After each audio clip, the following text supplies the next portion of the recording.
Assalamualaikum warahmatullahi wabarakatuh. Waalaikumsalam warahmatullahi wabarakatuh. Selamat siang anak-anak. Siang.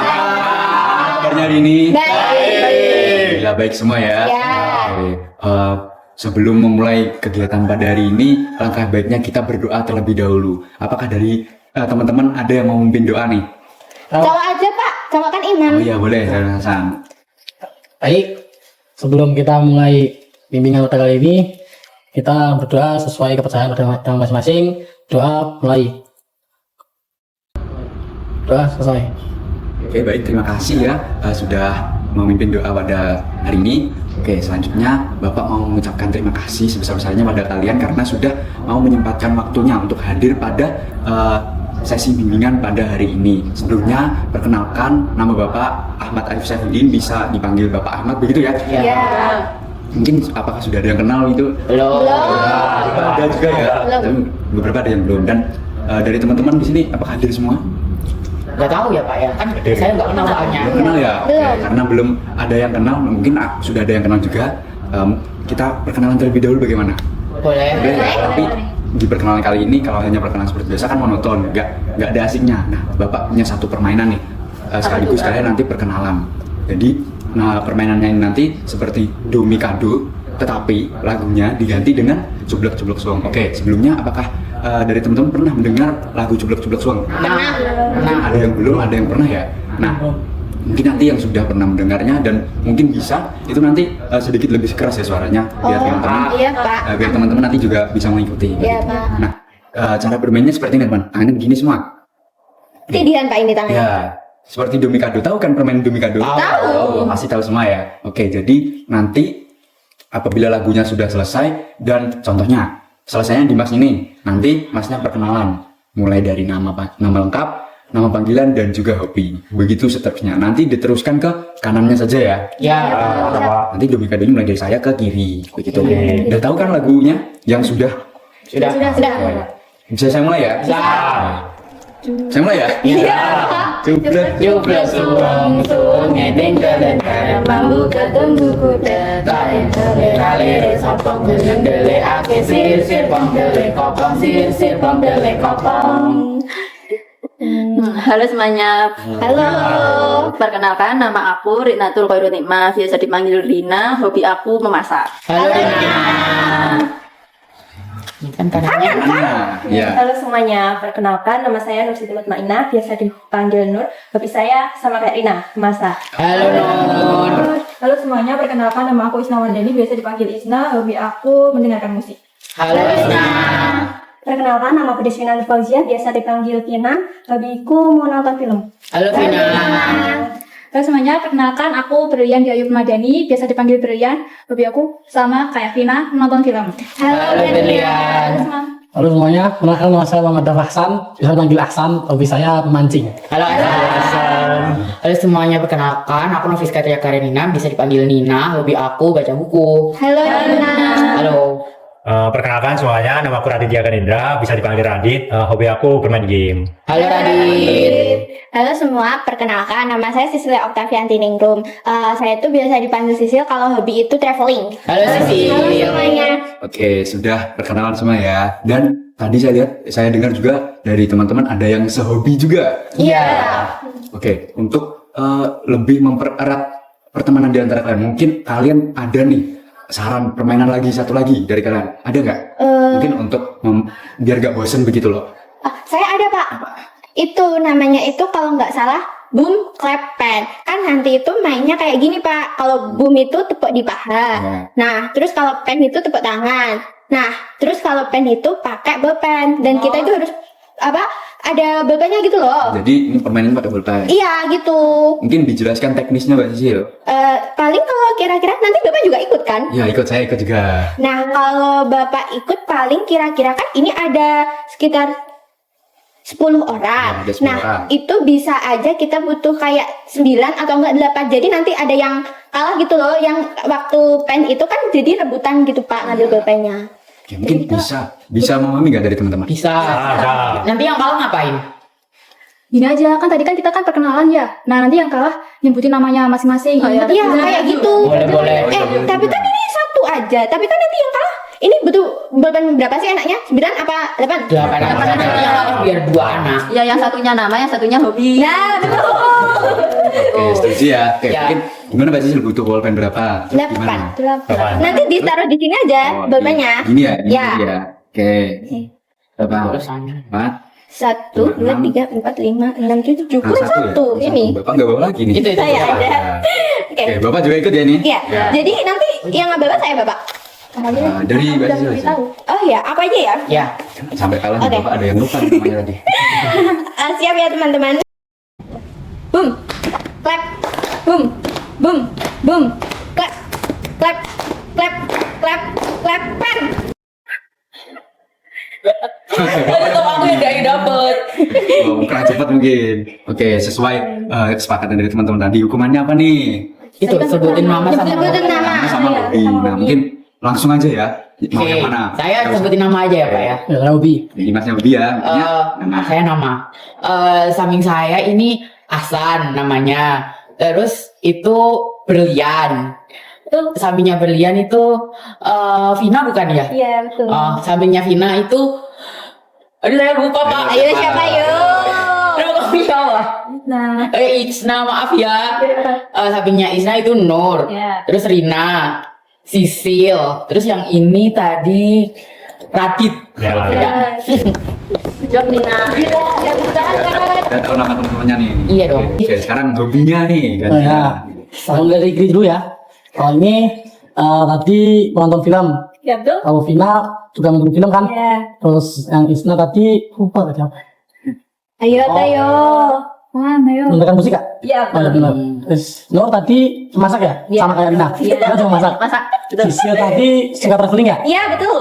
Radit main game, kan? Emang iya.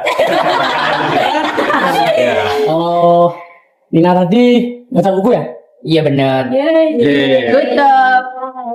Bukan hanya dari nama, tapi sampai hobi pun tahu juga ya dari teman-teman. Oke, kan sekarang sudah enjoy nih. Bapak lanjutkan ke sesi bimbingan ya. Iya, Bapak. Kalian sudah tahu sebelumnya apa sih itu bimbingan? Belum. Yang kayak di BK-BK itu nggak sih? Ya, Bapak kan juga guru BK. Oke, Bapak jelaskan terlebih dahulu ya. Jadi gini anak-anak, bimbingan itu adalah suatu layanan program BK yang bersifat preventif atau pencegahan. Yang dimana tujuannya itu untuk membantu individu dalam mencapai perkembangan yang optimal dan meraih kebahagiaan di hidupnya. Sudah tahu kan arti bimbingan sekarang? Ya. Nah, dalam program ini juga terdapat beberapa asas yang harus kalian patuhi. Yang pertama yaitu asas kekeluargaan. Apa yang dibicarakan nanti jadi tidak boleh disebarluaskan ya teman-teman. Kerahasiaan. Jadi apapun yang kalian bicarakan di sini nanti tidak boleh disebarluaskan di forum-forum lainnya ataupun ke teman-teman kaliannya. Terus yang kedua ada asas keterbukaan. Nah, jadi teman-teman di sini jangan malu ya untuk menyampaikan pendapat, berdiskusi ataupun bertanya. Karena kembali lagi di asas yang pertama tadi kerahasiaan. Jadi apapun yang kalian sampaikan nanti tidak akan tersebarluaskan ke teman-teman kalian. Begitu. Yang ketiga ada asas saling menghargai. Nah, ini penting juga nih teman-teman. Apabila nanti ada teman kalian yang berpendapat, terus ada yang bertanya, nanti kalian juga merespon. Jangan hanya diam. Saya minta nanti teman-teman bisa aktif dalam kegiatan bimbingan kali ini. Baik, Kalau Bapak. kalian bertanya, kalau masih sependapat begitu bisa ikut berdiskusi, itu nggak apa-apa gitu. Nah yang terakhir ini ada asas kesukarelaan. Jadi Bapak sangat berharap kalian datang pada sesi bimbingan kali ini atas dasar diri kalian masing-masing, bukan karena dorongan dari orang lain begitu. Nah, sebelum lanjut ke sesi inti, Bapak minta dari kalian bisa menandatangani surat persetujuan untuk mengikuti bimbingan. Suratnya sudah Bapak siapkan ya, nanti kalian bisa tanda tangan. Di sini, bentar ya. Itu wajib ditandatangan Bapak. Ya, ini wajib karena dengan kalian menandatangani ini berarti kalian sudah setuju dengan asas-asas yang sudah Bapak sebutkan tadi. Oh. Jadi apabila kalian sudah menandatangani ini, kalian tidak boleh melanggar asas-asas yang Bapak sebutkan. Contohnya, kalau kalian tidak tanda tangan ini, tapi kalian di luar tetap saja membongkar rahasia teman kalian. Nah, itu nggak boleh ya teman-teman. Jadi setelah tanda tangan, semua asas itu wajib dipatuhi. Ini ada berapa anak nih? Itu 2, 3, 4, 5, 6, 7, 8, 9. Ada 9 anak ya? Iya, Bapak. Semoga aja cukup ya. Ya. Oh, sebentar. Ini dibagikan dulu. Ini dibagikan. Nah, tadi saya lihat juga pulpennya banyak juga ya. Saya nggak bawa pulpen, Pak. Nggak bawa? Oke, saya pinjamkan. Sudah semuanya? Udah. Ada yang belum, ditunggu dulu ya. Yang sudah bisa dikumpulkan. Oke, Rina. jadi dengan kalian menandatangani surat ini, berarti kalian sudah setuju dengan asas-asas yang Bapak sampaikan. Dan nanti ke depannya jangan ada yang melanggar ya. Iya. Ini Bapak simpan ya. Ya. Ya, Pak. Oke, selanjutnya kita masuk ke sesi selanjutnya. Jadi saya harap nih, saya panggilnya teman-teman aja ya biar Ya, semakin Pak. dekat. Ya, Bapak. Oke. Jadi saya harap nanti teman-teman dalam sesi bimbingan ini bisa aktif dan juga saling berpendapat. Kenapa? Karena nanti apabila kalian aktif dan juga dapat berpendapat, hal-hal yang kalian dapatkan itu lebih banyak lagi ya. Kalau kalian diam-diaman kan mungkin informasi dari teman kalian atau masukan dari teman kalian tuh mungkin nggak akan bisa masuk juga. Kalau kalian aktif kan bisa teman-teman kalian tuh ada masukan baru. Seperti yang belum tahu nanti jadi tahu. Begitu ya? Ya. Sebelumnya nih Bapak mau tanya dari teman-teman yang ada di sini. Sebelumnya tuh pernah nggak sih kalian bercerita ke teman kalian, tapi setelah itu kalian merasa seperti menyesal begitu? Ada yang pernah mengalami? Saya Bapak. Siapa namanya? Tadi lupa Bapak. Katanya Berlian. Oh Berlian, ya Berlian. Ya pernah aja sih kayak ini saya ya yang oversharing terus kayak apa ya kayak menyesal gitu habis itu. Jadi kayak udah deh sekarang harus batasin deh nggak usah oversharing lagi. Apa ceritamu itu disebar sama temanmu? Ya iya jadi kapok deh nggak lagi deh. Nah, terus ada lagi? Ya, dari Mbak Sisil. Kurang lebih sih sama ya Bapak sama penyanyi dia. Siapa nama kamu? Berlian. Berlian. Ya maaf Kak. Tapi kalau saya itu lebih ke karena saya bikin kayak sebarin di sosmed gitu sih, dan itu cukup buat saya trauma ya Bapak. Oke, jadi ada dua pengalaman nih dari teman-teman kalian, yaitu Mbak Berlian dan juga Mbak Sisil. Nah, berdasarkan pengalaman mereka berdua ini, itu bisa disebut yang namanya oversharing, teman-teman. Nah, dari teman-teman di sini pasti sudah tahu kenapa itu oversharing. Sharing itu kayak terlalu terbuka sama orang gitu ya, Kak? Katanya. Bisa juga. Ada lagi? Kalau oversharing itu kalau nggak salah suka cerita sama orang lain, bahkan belum kenal sama orangnya ya. Ya, bisa juga. Bagus jawabannya, Mas. Oke. Itu bukannya yang suka update story tiap saat ya, yang nggak semua orang tuh tahu kehidupan dia saat ini. Oke, boleh juga. Jadi, baik teman-teman. Pendapat kalian tuh sudah mendekati benar dan mungkin sedikit kurang ya teman-teman. Saya tambahi lah. Oversharing itu bisa disebut juga kita berbagi informasi atau bercerita ke orang lain itu secara berlebihan tanpa melihat dampak ke depannya itu akan menjadi dampak positif ataupun negatif. Nah, itu kan sudah tahu kan apa itu oversharing. Nah, sekarang dampaknya oversharing itu apa sih? Dari cerita yang sudah disampaikan Mbak Ber dan juga Mbak Sisil tadi.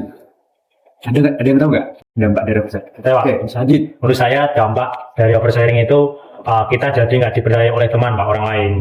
Jadi karena kita gampang cerita ke orang lain, itu jadi nggak percaya orang lain ke kita. Jadi takutnya informasinya tersebar ya. Ya, Terus ada lagi pendapat dari teman-teman? Saya. Oke, Mbak Sisil lagi. Iya nih, itu kalau menurut saya nih Pak ya, oversharing itu saya setuju nih sama pendapatnya Radit ya nama kamu. Nah ini dari pendapat dia. Terus ada tambahan lagi Pak, terus oversharing itu juga bisa kayak merusak reputasi orang gitu loh. Kan kalau di oversharing di medsos nih contohnya. Nah kan di medsos itu kayak jejak digital nggak bisa hilang ya. Terus itu kayak bisa merusak reputasi lah, kayak orang tuh jadi nggak percaya sama dia. Terus reputasinya jelek, berpengaruh deh sama masa depannya. Itu. Ada yang lain? Saya. Oke. Jadi menurut saya dampaknya dari oversharing itu bisa merugikan diri kita sendiri Bapak. Karena kan apalagi misalnya kita oversharing ke orang lain, apalagi ke teman yang belum dekat, itu kan bisa saja disalahgunakan seperti itu. Oke, jadi betul semua ya. Jadi dampak dari oversharing itu tidak hanya dampak positif dan negatif. Tidak hanya positif, tapi juga ada dampak negatifnya juga. Mungkin dari sisi dampak positif kita menjadi lebih terbuka ke semua orang dan juga masalah yang kita alami itu bisa terceritakan. Tapi kita lihat juga dampak negatifnya juga ada. Apakah dari teman-teman nanti ke depannya akan dapat dipercaya lagi seperti yang dikatakan tadi. Terus informasi yang kita sebarluaskan itu benar apa tidaknya. Dan juga kalau informasi itu tidak benar dan kalian upload ke media sosial, kan belum tentu kalian akan mendapat penghakiman yang benar dari orang-orang. Pasti juga ada yang tidak terima begitu. Jadi kita harus mempertimbangkan dampak negatif dan dampak positifnya gitu. Nah, tadi kan sudah dampaknya. Sekarang ciri-cirinya dari teman-teman ada nggak nih yang tahu ciri-ciri oversharing itu gimana? Saya Pak. Mbak Nina dulu. Ciri-ciri oversharing tuh ya apa ya Pak ya, dia kebanyakan ngomong gitu loh. Kalau bahasa sekarang kan yapping gitu orangnya, entah sama siapa aja gitu. Menurut saya gitu. Bahasa Gen Z kan Iya. yapping gitu. Kalau dulu saya cerewet sih. Oke. Kalau menurut saya itu kayak ya saya setuju sama Nina. Nah, tapi itu tuh kayak gak ada batasannya gitu loh. Kayak ya happy terus apa diceritain terus gitu. Nggak bisa jaga privasi. Masalah Gen Z sekarang yapping semua ya. Oke, ada lagi nih kan teman-teman. Tidak. Mungkin yapping ya jadi bahasa. Oke, jadi betul juga pendapat dari kalian. Jadi ciri-ciri oversharing itu seperti orang yang terlalu terbuka sama orang lain tanpa memikirkan dampak. Sama Bapak bilang tadi, tanpa memikirkan dampak positif atau negatifnya. Nah, terlalu berlebihan dalam berbagi informasi, baik itu dalam dalam dunia nyata maupun di dunia digital. Nah, kalian kan sudah tahu dampak dari oversharing dan juga ciri-ciri dari oversharing. Ini teman-teman, Bapak juga mau menambah sedikit mengenai dampak dari oversharing tadi. Tadi kan Bapak sudah jelaskan di lingkungan sosial dan juga di digital. Nah, tetapi oversharing ini juga berdampak pada kesehatan mental kita nih teman-teman. Seperti kecemasan berlebih, stres, dan juga kurangnya rasa percaya diri. Bahkan dengan oversharing kan tadi seperti yang saya bilang, dari orang lain kan nggak percaya lagi nih, kita mau menjalin hubungan tuh susah begitu. Jadi muncul perasaan kecewa dan tertekan itu pada diri. Jika berlangsung terus menerus, jadi individu ini tidak akan bisa berjalan sendiri dan harus membutuhkan validitas dari orang luar dan mungkin kesulitan juga untuk mengelola emosinya begitu. Nah, itu dampak dari kesehatan mental. Nah, sudah paham ya teman-teman mengenai oversharing semua? Oke. Mengenai oversharing, Bapak ada satu study case nih teman-teman. Bisa Bapak jadikan contoh gimana sih oversharing itu berlangsung di lingkungan kalian begitu. Nah, mau nggak kira-kira? Mau ya. Nanti kalian akan menjalankan sebuah peran. Nah, ini tekniknya tuh menggunakan teknik role play gitu. Nah, Pak, roleplay itu apa sih? oh ya, role play itu jadi kalian nanti akan bermain peran. Bapak kasih kalian nanti study case. Ini ada 3 sih, 4. Kalian nanti berbagi ya. Nah, ada study case. Terus kalian nanti akan bermain peran dari study case tersebut. Bapak beri waktu 5 menit untuk membacanya, nanti Bapak akan beri arahan selanjutnya, begitu. Ada naskahnya kan Pak? Dibaca dulu saja. Oke. Oke. Nih, 2-2 begitu ya.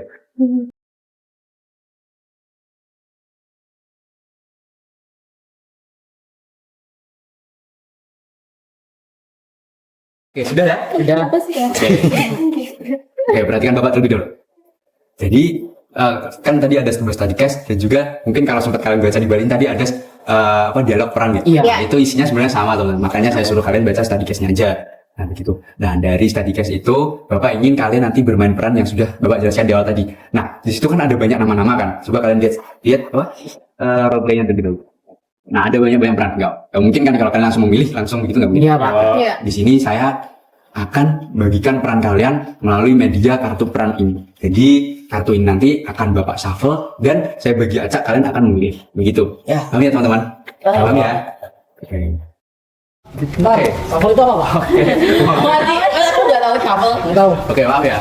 Shuffle tuh bisa diartikan mengacak atau yang sering kita bilang tuh mengacak kartu. Tahu kan ya? Iya, yang kayak gitu loh, yang biasanya kayak main Uno gitu. Nah, hampir sama seperti itu. Nanti tapi tidak bermain Uno ya. Kalian akan memilih kartu peran kalian. Baik Pak. Oke, Bapak shuffle ya. Bapak baca aja deh biar enak. Oke. Nah, sudah? Sudah.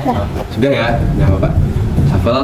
Nah, nanti kalian pilih kartu kalian masing-masing. Bapak taruh sini ya. Kalian mau pilih yang mana bebas. Sini. Mungkin bisa dibagi. Ini. Sama tuh. Nih. Terima kasih. Belum bagian. Siapa? Sudah, Pak. sih. Sudah semua ya? Sudah. Nah, dari kartu yang sudah kalian dapatkan, kalian dapat apa nih? Dapat apa? Dapat apa? Ada? Ya dapat gitu. Kamu yang itu nyeber itu. Ya. Nah, ada yang mendapatkan Kamu bilang peran ini ya? sebagai pengamat atau Wah, observer. dikira nggak ya? Oke, saya jelaskan lebih dulu ya teman-teman. Nanti kalian yang mendapatkan peran-peran yang masuk dalam dialog itu tadi nanti Dapat Rina. Kasian banget dapat lagi ya. Melingkar gitu Pak. ya bisa melingkar, terus bisa dipahami lagi untuk teks dialognya, dipahami nanti perannya gimana, biar kalian tuh biar masuk ke jiwa aktornya begitu. Oke. Jadi anggaplah kalian ini acting begitu ya. Oh iya. Aduh, jadi artis dadakan nih. Oke. Nah, untuk pengamat dan observer bisa duduk di samping saya untuk mengawasi jalannya role play. Gitu. Nah, sebelum bermain nanti Bapak jelaskan peran dari observer dan juga pengamat. Nah, nanti untuk pengamat nanti mengawasi dan mengamati jalannya role play berlangsung dan isinya. Terus untuk observer nanti mengawasi jalannya keseluruhan cerita. Paham ya? Paham baik Bapak. Jadi bisa dipahami terlebih dahulu ya teman-teman. Nanti kalau sudah bilang sudah gitu. Oh iya. Kamu dapat peran apa? Aku dapat Nadia. Aduh. Ya, gimana? Apa sih gak boleh lo kayak gitu? Oke, dipahami. Ya, sudah semua ya? Oke, udah siap nih untuk acting bisa ya? Udah siap ya? Nah, tadi katanya juga mau jadi artis dak-dak. Aduh, Ini Pak yang bilang Pak. Tapi malah dapet Nadia nih. Iya gimana Ya, sih? gak apa-apa ya, tapi Iya, udah. diharapkan nanti dari dialog ini nggak ada yang saling ngejudge ya. Ini cukup untuk kalian memainkan peran. Jadi habis itu nggak boleh ada yang seperti tadi, nggak boleh ya. Saling ngejudge nggak boleh, saling membuli begitu. Oke, bisa dimulai. Saya mulai ya Bapak. Kalian tahu nggak sih, Nadia lagi ada masalah sama keluarganya. Dia cerita ke aku semalam sampai nangis-nangis. Oh iya, Rin. Itu kan cerita pribadi dia, harusnya kan nggak dibahas di sini. Ya, aku kan cuma cerita aja, nggak apa-apa kali biar lega. Aku juga tadi ngepost masalah keluarganya si Nadia sih, banyak yang komen, lumayan sih. Kamu nggak takut apa orang salah paham dan mbak-mbak yang jelek? Santai aja, apa-apa. Emang bener ya Nadia ada masalah. Kamu tadi kita ke kelas sebelah, terus mereka pada kaget. Nah, kok disebarin sih? Emang nggak boleh.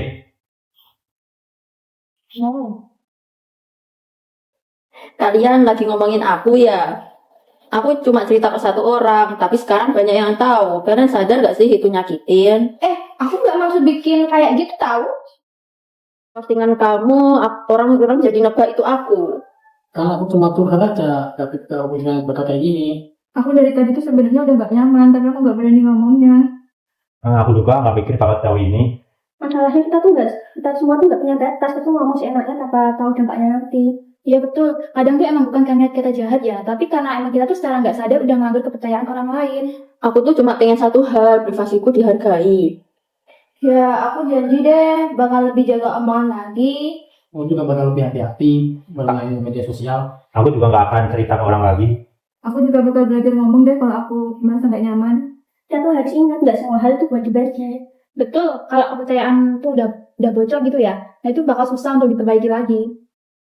Udah Oke, Bapak. sudah ya. Oke. Gimana nih perasaannya setelah mainkan peran? Itu kan ya. Dekat ya. Terus untuk yang Nadia sendiri gimana perasaannya? Ya kalau saya beneran jadi Nadia itu pastinya kecewa sih sama si Rina karena kan udah disebarin. Oke. Jadi di sini tahu ya kalian gimana sharing itu berlangsung di lingkungan kalian. Nah, jadi mari kita analisis bersama-sama nih teman-teman. Menurut kalian apa sih yang sebenarnya terjadi di lingkungan tersebut? Menurut kalian itu berjalan dengan sisi yang negatif atau positif? Negatif ya? Ya. Negatif Karena itu Pak, ceritanya dia kan disebar gitu ya. ya. Padahal kan nggak semua orang nggak harus tahu masalahnya Nadia, itu kan masalah pribadi. Ya. Ada lagi yang berpendapat? Sebenarnya kalau dari sisi negatif atau positifnya itu tergantung gitu ya. Kan emang bener ya, ada sisi positifnya kayak siapa tadi yang Nadia itu ya. Nadia itu jadi lega gitu ya kalau udah cerita ke Rina. Nah, tapi sisi negatifnya ya Rinanya ini kan malah nyebarin ke orang lain. Itu kan jadi kayak menyebar berita pribadi gitu loh, kayak ya nggak etis aja orang menjaga. Dan yang merasa dirugikan itu siapa dari peran tersebut? Kalau aku Nadia, sih ya jelas Nadia. Iya, setuju kan? Iya. Oke, baik. Jadi dari yang kalian sampaikan tuh benar. Belum tentu apa yang kita sampaikan ke seseorang itu dapat dikip seorang yang kita mau ajak cerita.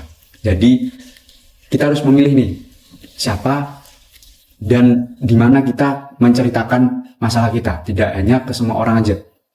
Nggak harus ke semua. Kita harus kita harus menceritakan ke semua, nggak harus tahu cerita kita. Jadi cerita kita tuh harus kita sampaikan ke orang yang tepat, tidak harus ke semua orang, gitu ya.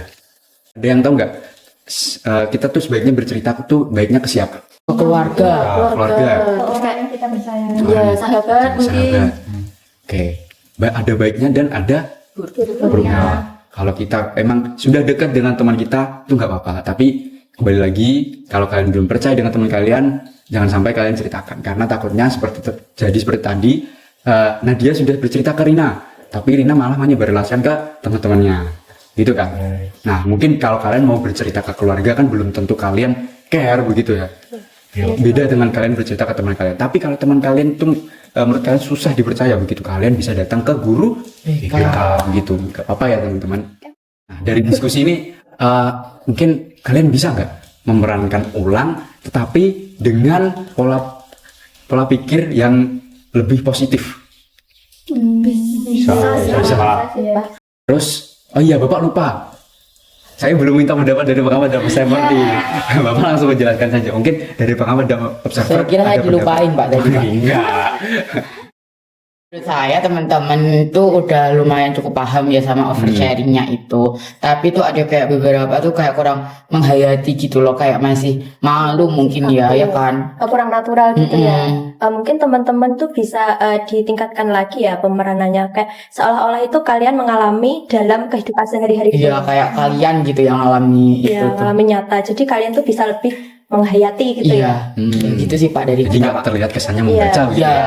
Oke, nah dari pendapat pengamat dan observer. Nah, mungkin ada kesamaan nih seperti yang Bapak bilang tadi. Kalian perankan ulang tanpa melihat teks, tapi dengan pola pikir yang lebih positif dan mengarah ke yang lebih baik. Begitu. Bisa nggak mereka? Perlu. Jadi dipahami terlebih dahulu ya, nggak dipahami sih, tapi coba kalian pikirkan nanti gimana sih cara pola pikirnya yang lebih baik gitu. Bisa nggak? Bisa ya? Bisa. Oke, peran observer dan pengamat sama ya, tetap sama ya. Baik, Nanti Pak. diawasi lagi.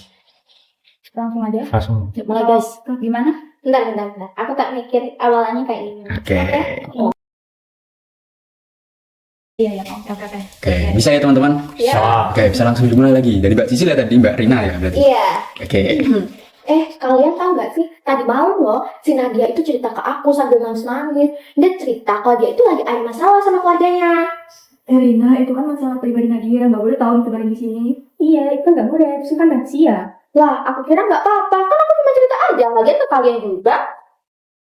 Aku juga mau post masalah keluarganya Nadia. Kayaknya rame deh. Lu bedanya? Emang boleh cerita masalah orang lain di sosial media? Boleh lah. Kenapa nggak boleh? Emangnya ada masalah? Ya nggak boleh lah, itu kan bukan posisi publik. No ya. No. Kalian lagi ngomongin aku ya. Apalagi si Rina itu, kamu lagi ngomongin permasalahan aku ke teman-teman kamu, itu kan nggak boleh. Itu tuh bikin aku kecewa tahu. Apalagi si Dito tuh katanya mau ngepost permasalahan aku di media sosial. Aku nggak masuk kayak gitu tahu. Nah, kan aku cuma cerita aja. Si itu tahu, dia malah nyebarin. Parah si Dito mah. Kamu nggak minta maaf.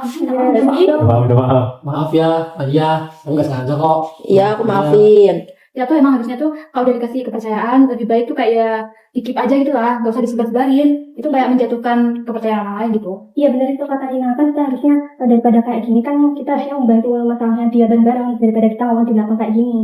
Iya benar, kita tuh harus ini untuk pelajaran kedepannya aja.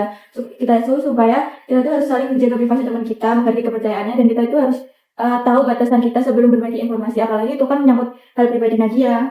Ya udah, aku minta maaf ya Nat. Maaf karena udah bocor. Iya, aku maafin kok Rin. Tapi jangan diulangi ya, soalnya itu tuh bikin aku sakit hati, bikin kepercayaan aku ke kamu itu jadi hilang. Ya maaf. Aku juga maaf ya Nat. Apa keluarga kamu, aku sama dia. Iya Dito, aku maafin kok. Jangan diulangi ya. Sudah. Sudah. Oke, tepuk tangan dulu teman-teman. Oke, menurut pengamat dan observer ini ada kemajuan nggak dari yang tadi? Ada sih Pak. Jadi kayak lebih natural gitu. Mungkin gara-gara improve ya. Jadi nggak terlalu berpatokan ke skripnya tadi. Ya, sudah ada kemajuan kok teman-teman kayak sudah memahami kalau teman-teman itu berada di situasi seperti itu. Nah, jadi dari yang sudah kalian perankan ulang tadi, itu menurut kalian tuh positif apa negatif?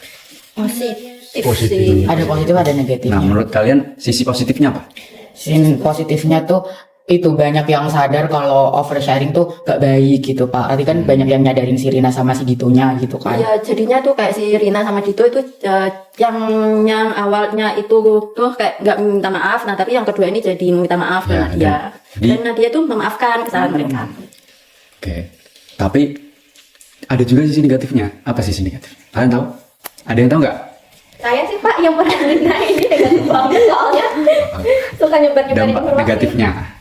Itu kehilangan kepercayaan deh. Nah, betul. Jadi dari oversharing ini kita bisa lihat ya teman-teman, walaupun sudah kita perankan ulang, tapi tetap saja kita akan mendapatkan tidak mendapatkan kepercayaan lagi dari teman kita begitu. Jadi lebih baiknya kita harus pintar-pintar dalam menyampaikan informasi dan juga pintar untuk memilih siapa yang akan kita sampaikan informasinya ke siapa itu ya.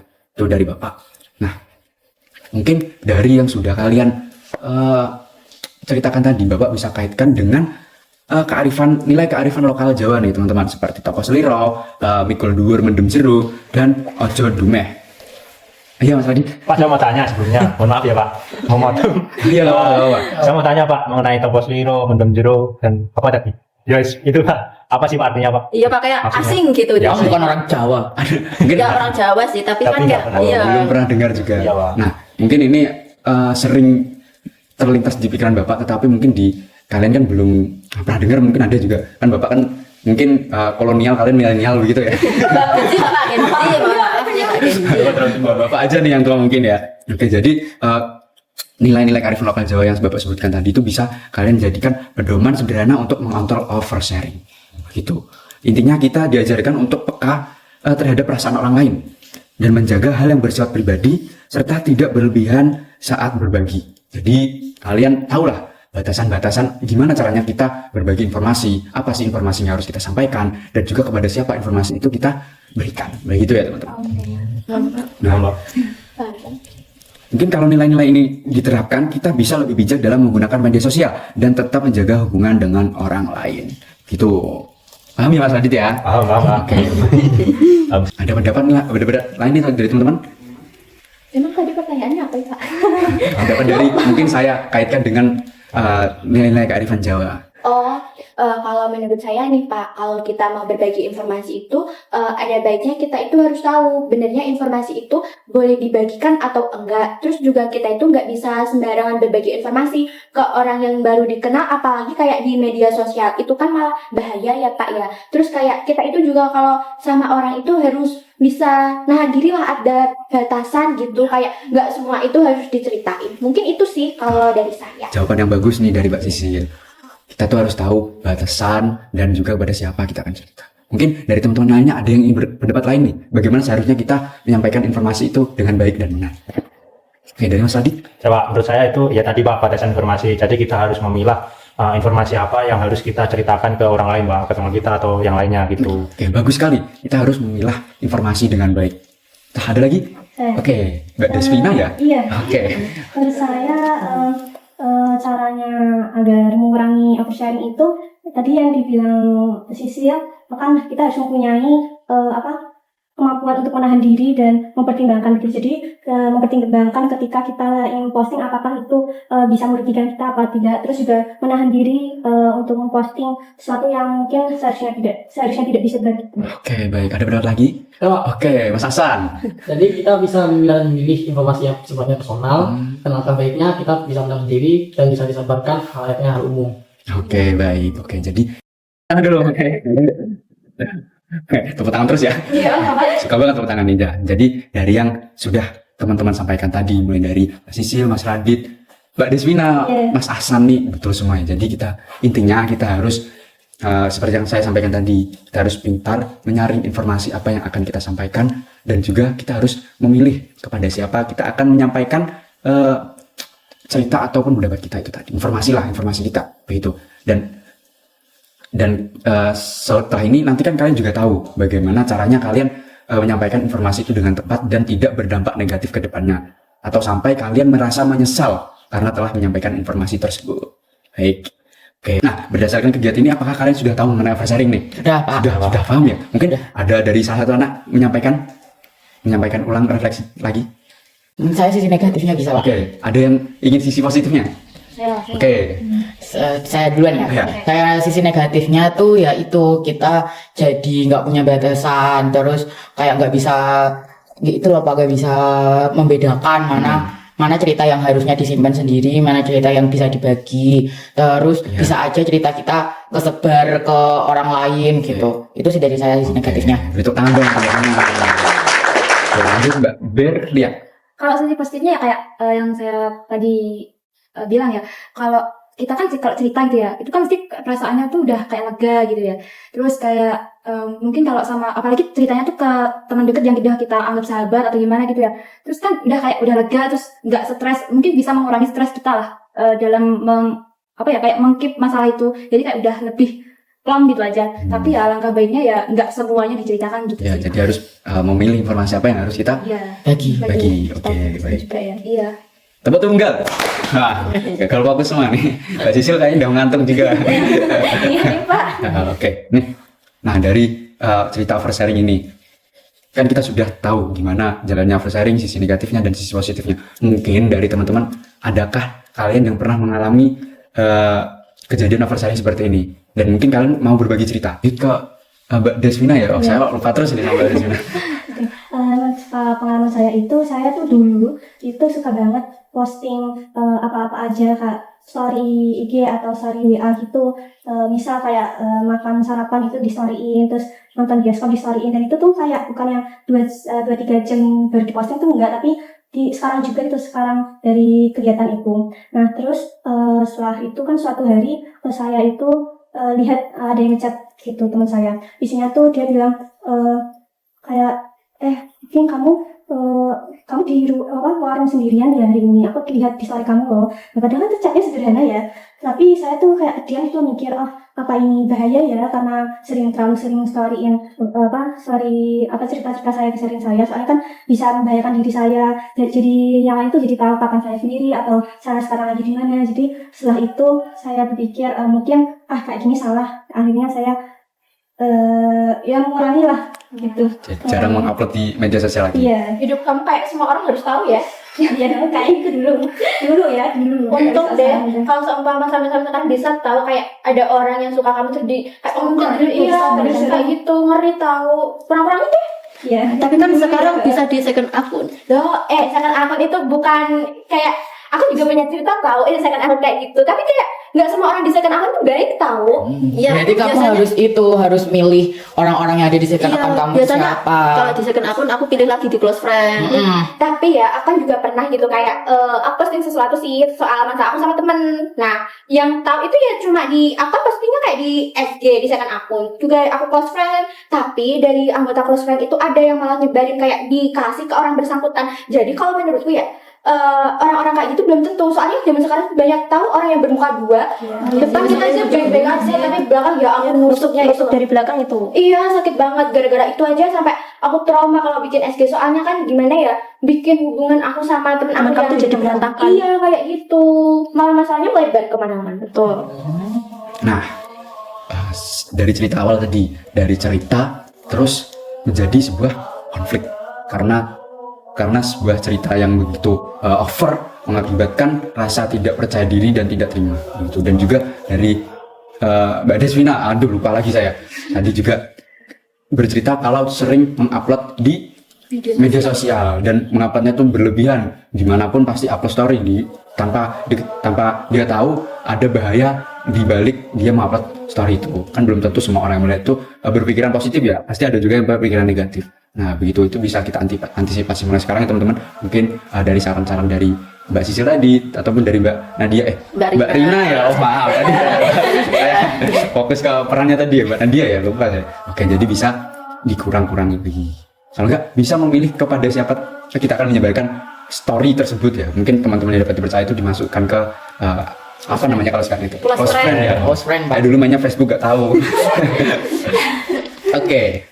Nah, kalian kan sudah tahu dampak negatif dan positif, dan bahkan dari kalian pun sudah. Bapak, mohon maaf, saya mau tanya. Oh, iya. Kan kalau seumpama nih, kan kalau di close friend, terus di second akun di private kan, kayak kita itu ya udah kayak ngiranya itu orang-orang baik gitu yang care sama kita. Tapi kalau orang itu malah nusuk kayak gimana, Bapak? Nah, Bentar Pak, berarti itu yang salah itu teman kamu. Soalnya kamu kan udah berusaha untuk cerita ke orang-orang tertentu tapi tetap bocor ya. Berarti kan yang salah ya teman kamu itu, teman kamu yang bocorin itu. Mendingan gak usah cerita sih. Yang gak usah ceritanya kalau kan kok cerita ke guru kita. Nah, betul. Percaya kenapa? Nah, jadi tadi sempat siapa ya yang bilang memilih dan memilah informasi? Tadi Hasan bilang. Ya, Oke. Dari Mas Hasan tadi kita harus memilih dan memilah apa yang harus kita upload di media sosial. Jadi kalau kita ada di mana itu nggak harus hari itu juga kita upload dan juga nggak harus setiap kita pindah lokasi itu difoto dikirim di enggak ya. Jadi yang penting kita ada kesenangan gitu. Kita datang ke sini terus kita upload itu nggak apa-apa.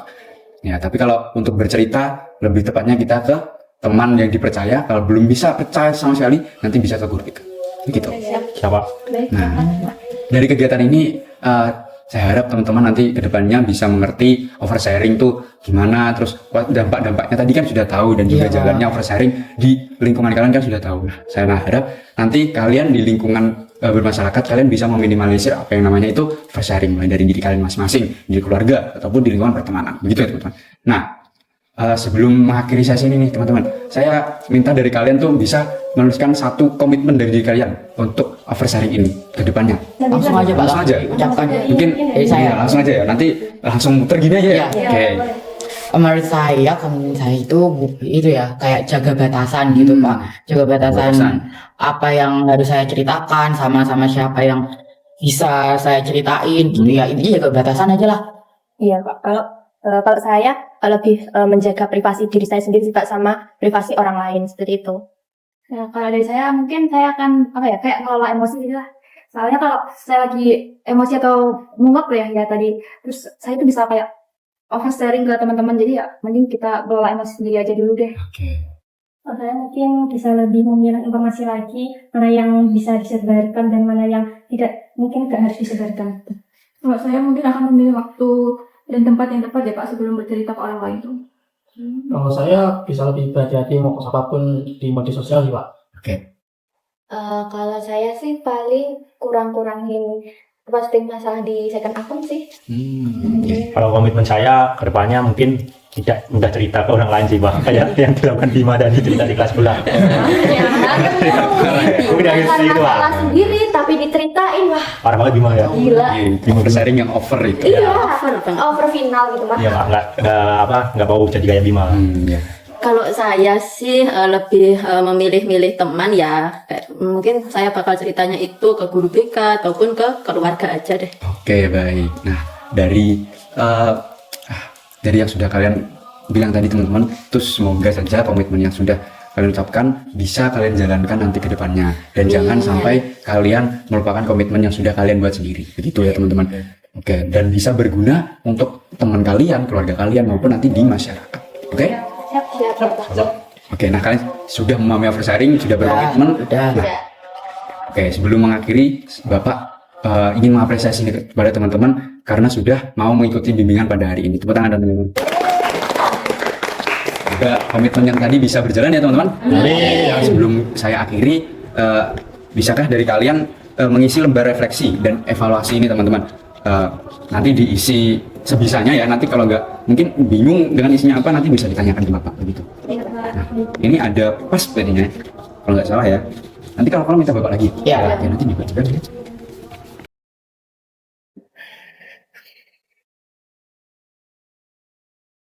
Oke, sebelum benar-benar kita akhiri kegiatan pada hari ini, saya minta dari salah satu lagi untuk memimpin doa sebelum kita tutup acara ini. Biar kegiatan pada hari ini nanti kedepannya bisa bermanfaat dan kalian juga bisa menerapkan nilai-nilai yang sudah Bapak berikan seperti nilai kearifan Jawa tadi. Dan kalian nanti pulang ke rumah bisa selamat dan juga mungkin bisa ada rezeki di jalan gitu kalian ambil. Amin. Amin ya Allah. Ayo doa. Oke, setelah kita melakukan kegiatan pada hari ini, untuk menutup kegiatan pada hari ini, sebaiknya kita berdoa terlebih dahulu. Berdoa sesuai agamanya masing-masing. Berdoa dipersilakan. Berdoa selesai.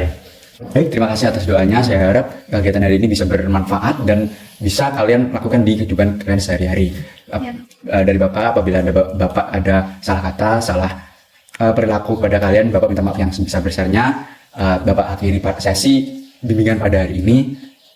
Wabillahi taufiq wal hidayah. Assalamualaikum warahmatullahi wabarakatuh. Waalaikumsalam warahmatullahi wabarakatuh.